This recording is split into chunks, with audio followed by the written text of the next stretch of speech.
Saya tidak mau menjadikan badan usaha milik daerah menjadi tempat menyimpannya tim sukses. Tidak akan ada di pemerintahan saya. Kenapa?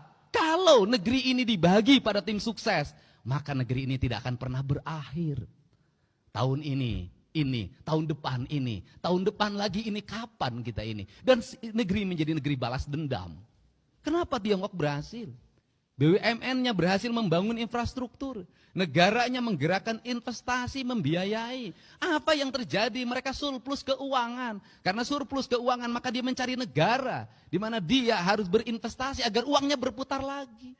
Provinsi Jawa Barat tidak boleh terus-terusan dalam setiap tahun membuang uang seolah-olah uang itu tiap tahun ada dan tugasnya menyerap. Menyerap bukan hanya angka yang diserap, bukan itu output, outcome, benefit yang harus dirasakan oleh publik. Gak boleh begitu lagi. Karena itu di 2026, 2027, 2028, 2029 kalau infrastruktur sudah selesai, kalau kewajiban-kewajiban pemerintah provinsi sudah selesai, uangnya memiliki kecukupan, maka kita harus mulai berinvestasi fiskal. Investasinya tidak boleh lagi dalam BUMD, yang kemudian BUMD itu menahan dividennya dan dikatakan rugi terus dalam setiap tahun. Saya tidak mau menjadikan badan usaha milik daerah menjadi tempat menyimpannya tim sukses. Tidak akan ada di pemerintahan saya. Kenapa? Kalau negeri ini dibagi pada tim sukses, maka negeri ini tidak akan pernah berakhir. Tahun ini, tahun depan lagi ini, kapan kita ini? Dan negeri menjadi negeri balas dendam.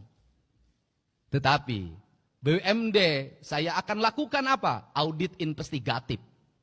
Agar apa? Agar bisa ditemukan bekerjanya baik, kredibel, punya untung atau buntung terus.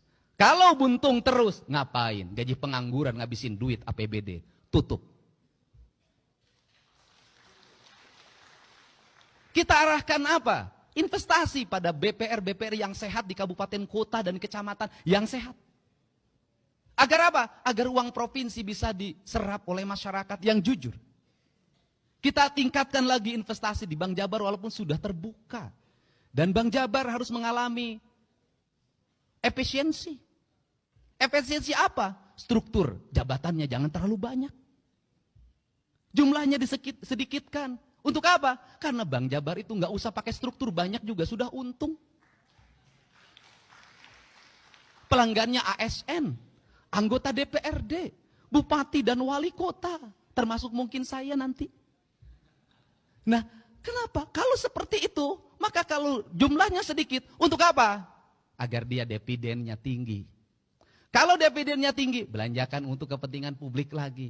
Kalau kemudian punya CSR, jangan disembunyikan, umumin berapa CSR-nya. Dan saya merencanakan CSR pada tahun 2025 untuk pembangunan sekolah. Satu sekolah dari CSR. Kalau seperti itu nanti anak-anak kita bisa bersekolah. Tidak ribut lagi. Tidak mengalami lagi anak Jawa Barat 350.000 ijazahnya belum ditebus. Negara sudah merdeka, ijazah belum ada di tangan.